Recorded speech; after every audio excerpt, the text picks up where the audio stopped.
Now you're going to have to edit. Hi, Bobby. Nice to see you. Good to see you. Bobby, you ran in the 17th district in 2010, and you won against who? Phil here, the guy that didn't worry about the Constitution. Ah, yes, that's right. Yes. He had nothing to do with the Constitution. That's right. 2012 was a tough year.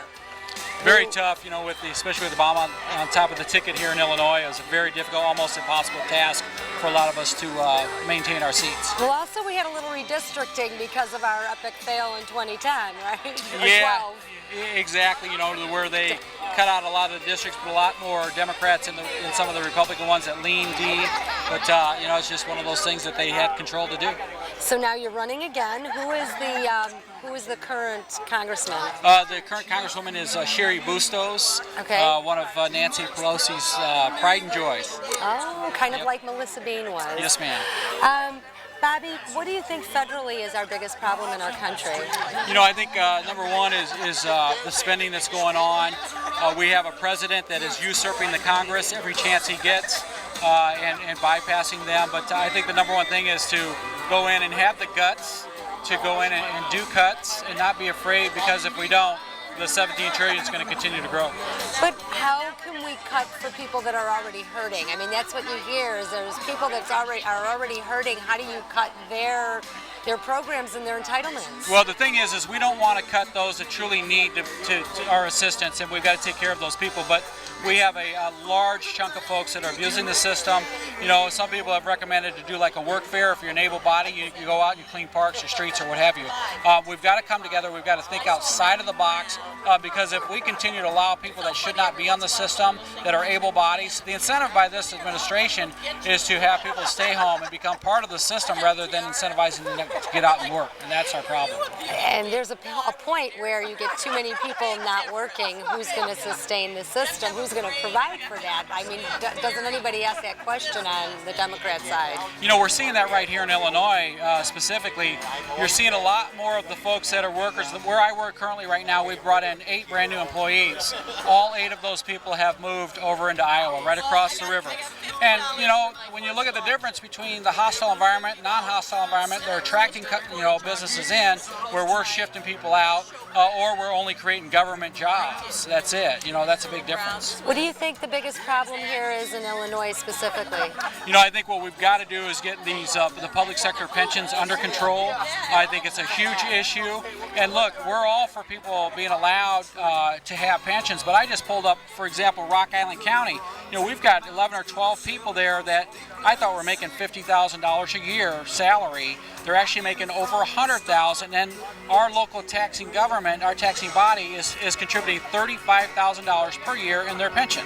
You know, that's a problem. You know, I don't know anybody in the private sector personally that has $35,000 a year going into a pension, and that's the kind of stuff that has to be addressed.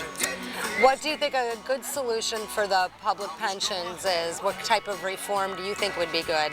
We've got to go from defined benefit to a defined contribution, just like we do in the private sector. You know, if you're going to contribute to your pension, we'll match you up to 3%, and then after that, it's your own baby. So it's just common sense, and you know, it's one of those things where we've got to get the boot off the throat of the taxpayer, because eventually, at some point, this thing is going to blow up. I've got a brother-in-law that's a firefighter, and I've talked to him, and he agrees with me. Is that, look, if we don't fix this, you guys are talking about having X amount for retirement, but if we don't fix it, you're not going to have anything. And I'd rather have part of something rather than part of nothing.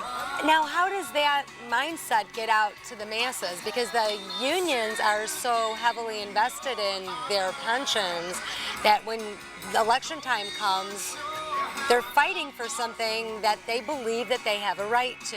Yeah, I think one of the problems you have is that you have a lot of independent thinkers that are in a lot of these unions, and they're really starting to take a look, but we've got to continue to grow that, because the direction we're headed. But you got to keep in mind, a lot of the union bosses that are out there, you know, they're getting paid by those union dues coming in, so of course they're going to sell whatever they want so that they can maintain their lifestyle with their family. At the same time, you know, we've got a lot of these union guys that understand that, you know, I can't get $35,000 a year put into my pension, because if somebody's paying for that through the form of taxes, and as they continue to run more taxpayers out of the state of Illinois, that base dwindles and eventually it blows up, and then they don't get anything down the road. A lot of businesses have left. What are your thoughts on Obamacare, or the Affordable Care Act? I'm sorry. I believe that the Unaffordable Health Care Act is what I call it, should not be funded. I think that we've got to pull that thing out piece by piece, whatever we can do to keep it from going in.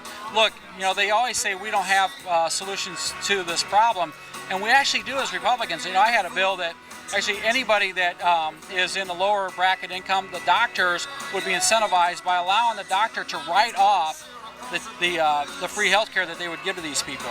Every doctor that I've talked to is willing to do that. They've got to be outside of the hospital and private doctors. They're more than willing to do that because they can write it off. Currently, they can't write that off, and that's wrong.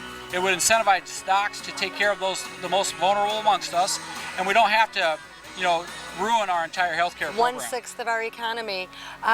Do you think that idea could bear fruit with the populace? Oh, definitely. I've talked to, the area where I grew up. There's a lot of folks that actually truly need help, and I explained to them, hey, here's my plan.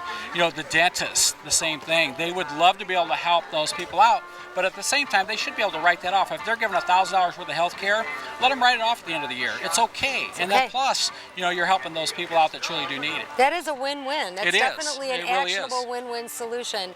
One final question for you. Do you think our current Congress has the political will to do what's necessary for the repealing or the non-funding of this health care? From what I've seen so far, I would say no. But then again, I don't want to lose hope. I think we got enough people in there, and they're trying to get some stuff through. But I think you've got to have some folks that are going to willing to come in and not worry about what the political recourse is going to be by making that decision. And that's the one thing for me is that nobody can dictate to me, here's how you're going to vote. I can go in there, be myself, because when I'm all done serving, I get to come back home and go back into my own business. So my thing is that I think the people from outside, that they're representing, we need to make sure that we're really reaching out to them and saying, here's why, and letting them know. And then the key thing is when they go in to make those tough votes, what we do as conservatives is we go in, it's like, oh, good, they make the tough vote. We've got to be out there standing up for these people, giving them the backbone that they need to make those tough votes, and I think that would really make a huge difference. Well, thank you very much. Good luck to you in your race. Thank you. And we'll be seeing you around. All right, Thanks. appreciate it. Thank you. Yeah, very good. Thank you.